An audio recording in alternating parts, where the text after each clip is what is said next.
Clone games are some of the weirdest games out there. They can be extremely fun and popular, they can also be lifeless cash grabs, or they can just be all around uninteresting and not really noteworthy in general. But not everyone is the same, even though the phrase clone directly contradicts my point. There's a huge difference between taking inspiration and straight up copying. You can categorize them into 3 distinct areas: legitimately decent alternatives, inspired games, and soulless copies.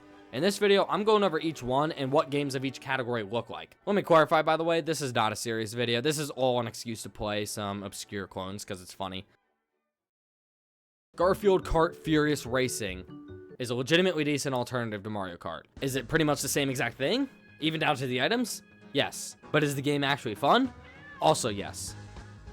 Somewhat. To its credit, the game has some unique items that are slightly different from Mario Kart, so it's not just a carbon copy. I will also say that there isn't a ton of content to the game, but I digress. It's fine enough for $15. This isn't a review on Garfield Kart, so I'll stop there, but the point is it's a decently well-made clone. And considering Mario Kart games are way more expensive, it's a good alternative, especially for PC players, being only $15 again. Another good example of decent alternatives is Stumble Guys, which was just a mobile version of Fall Guys with different mini games. I know the games are technically different, but I think it's pretty much the same thing. It feels more like it's trying to be an alternative rather than a completely different thing. I will also say that Stumble Guys is trying to make as much money from kids and sponsorships as possible. We have straight up wheels to spin for gambling. We also have these packs too. You don't just have loot crates, you have a visual version of a loot crate. Oh my god, this is beautiful. So these games aren't entirely exempt from being soulless. But all of that aside, keep in mind that until 2022, Fall Guys cost money while Stumble Guys didn't, and until August of 2024, Stumble Guys was the only way to play these types of games on phones. So overall, even if they're not the most groundbreaking original experiences, these games at least have a reason to exist, which, as you'll see later on,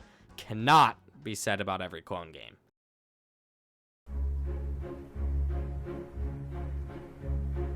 I know this video mentions clone games, but sometimes they're not all copies, rather the result of taking a previous idea and adding on to it, putting a new spin on it, or both. In fact, this category isn't really about clones in the same way as everything else in this video, as these are much more original and different from their parent games. For example, Repo may be very similar to Lethal Company, but it doesn't feel like the exact same thing.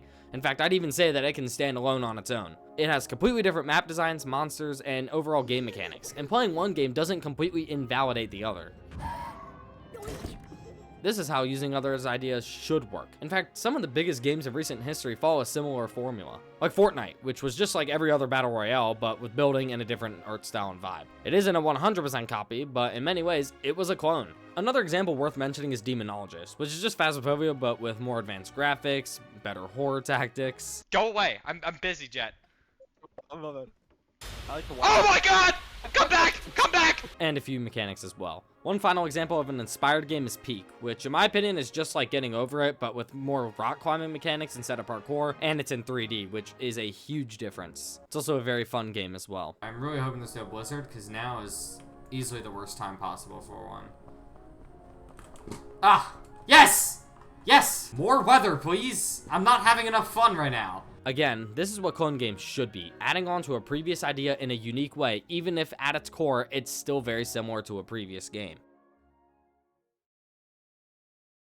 The first two categories were both fairly positive, but now we have the soulless copies.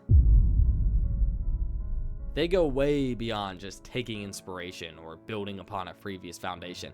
These games have no original ideas or valid reason to exist, and they're not fun enough to be legitimately decent alternatives either. Now, with that being said, not all soulless copies are boring slop fests. Some of them are so horrendous that they end up being hilarious and fun in their own way, but that's not usually the case when it comes to well-known games. For example, and just to warn you, I'm about to use Garfield Kart again. Garfield Kart 2 is nothing like the last Garfield Kart. The graphics, items, controls, and overall feel of the game are completely overhauled. And that's not a good thing. Why is this? Why? Why is there just a roundabout? Okay, I just went around the roundabout twice. Okay, I'm gonna be unironic here. This is unironically, I think, worse than the last game right now. I suppose it's more polished, but I don't know, man. This is just... I feel nothing. I feel nothing playing this game. While Furious Racing at least tried a little bit to be a tiny bit different, Garfield Kart 2 is literally a one-to-one of Mario Kart. Seriously, I cannot name a single difference. Controls, mechanics, items, nothing. Actually, no, I can name one. You can't change the volume in the game. Hold on. First of all, this is so loud. Can I turn down the audio? This is too loud. Is that something I'm allowed to do in this game? does not appear to be the case. You are stuck with the full volume. All you do is change your volume on your computer manually. The game is objectively fine, to be fair. It controls well, and it feels like a watered-down version of Mario Kart, which isn't a bad thing. I don't know how this map works at all. This map is weird.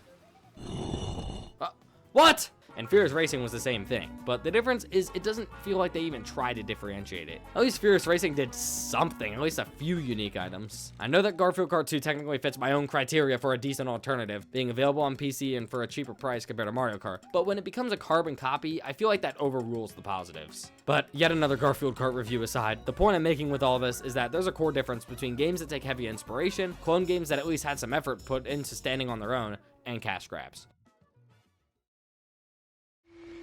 Clone games range greatly between being devoid and lifeless and actually pretty fun, ironically or not. Sometimes it really is just a case of someone coming up with new ideas for a previous game and building off of it or spinning it off. But a lot of the time, it's just people trying to make money off of someone else's work. Occasionally, we get lucky and these games are bad enough to be funny, but a lot of the times you end up with a Garfield Kart 2 where it just doesn't make you feel anything at all. This wasn't meant to be a serious critique or diss on any single one of these games, by the way, rather a fun way to categorize clones. Don't take anything in this video too seriously. I'll even say that Garfield Kart 2 is not a horrible game. I think it's well made and not boring, just very, very unoriginal and uninspiring. But regardless, thank you for watching.